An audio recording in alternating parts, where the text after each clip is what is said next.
ভিনিসিয়াসের জোড়া গোলে ম্যান সিটিকে বিদায় করে কোয়ার্টার ফাইনালে রিয়াল মাদ্রিদ।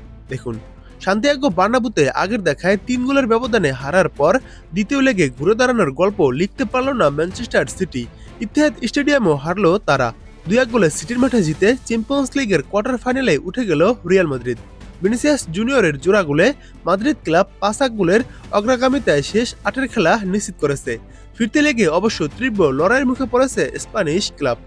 রেকর্ড ১৫ বারের চ্যাম্পিয়নদের বিপক্ষে অধিকাংশ সময় ১০ জন নিয়ে খেলেও ২২টি শট নিয়েছে ম্যানচেস্টার সিটি, যার মধ্যে লক্ষ্যে ছিল ৮টি শট।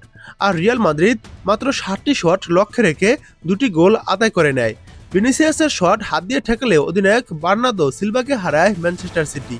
তাতে ২২তম মিনিটে পেনাল্টি থেকে স্পট কিকে গোল করেন রিয়াল মাদ্রিদ তারকা ভিনিসিয়াস জুনিয়র। ব্রাজিলিয়ান তারকার গোলে ২ লেগ মিলে মাদ্রিদ ৪ গোলে এগিয়ে যায়। বেশ কিছু সুযোগ নষ্ট করার পর ৪১তম মিনিটে আর্লিং হল্যান্ড গোল করে সিটির ক্ষীণ আশা জাগায়। দ্বিতীয়ার্ধে বদলি হয়ে মাঠে নামেন কিলিয়ান এমবাপ্পে। প্রায় ১ মাস পর মাঠে ফেরেন এই ফরাসি তারকা।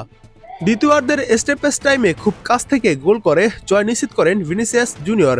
কোয়ার্টার ফাইনালে রিয়াল মাদ্রিদের মুখোমুখি হবে বায়ার্ন মিউনিখ কিংবা আতালান্তার। প্রথম লেগে জার্মান ক্লাব ৬-১ গোলে এগিয়ে রয়েছে। আজ তারা দ্বিতীয় লেগ খেলবে। ৫ মৌসুমে এ নিয়ে চতুর্থবার ম্যানচেস্টার সিটি রিয়াল মাদ্রিদ বাধা পেরোতে পারল না। দ্বিতীয় লেগে দারুণ খেললেও গত সপ্তাহের হারের মাসুল দিতে হলো তাদের। এ নিয়ে ১৫ বারের চ্যাম্পিয়ন রিয়াল মাদ্রিদ টানা তৃতীয় মৌসুমে ম্যানচেস্টার সিটিকে ছিটকে দিয়ে ইউরোপীয় শ্রেষ্ঠত্বের পথে আরেক ধাপ এগিয়ে গেল। অন্যদিকে বিদায়ের হতাশা নিয়েই এখন লিগ কাপ ফাইনালের দিকে মনোযোগ দিতে হবে পেপ গার্দিওলার দলকে। রিয়াল মাদ্রিদ, বার্সেলোনা, পিএসজি তাদের কোয়ার্টার ফাইনালের ম্যাচগুলোর সময়সূচি যদি জানতে চান তাহলে কমেন্ট করে জানাতে পারেন। বা আজকে যে ম্যাচগুলো আছে, মানে আজকে যে চ্যাম্পিয়ন্স লিগের রাউন্ড অফ 16 এর ম্যাচগুলো আছে, সেই ম্যাচগুলো শেষ হলে এরপর কোয়ার্টার ফাইনালে ড্র অনুষ্ঠিত হবে। তারপরে নির্ধারিত হয়ে যাবে কোয়ার্টার ফাইনালের ম্যাচের সময়সূচি। যদি জানতে চান তাহলে কমেন্ট করে অবশ্যই জানাবেন।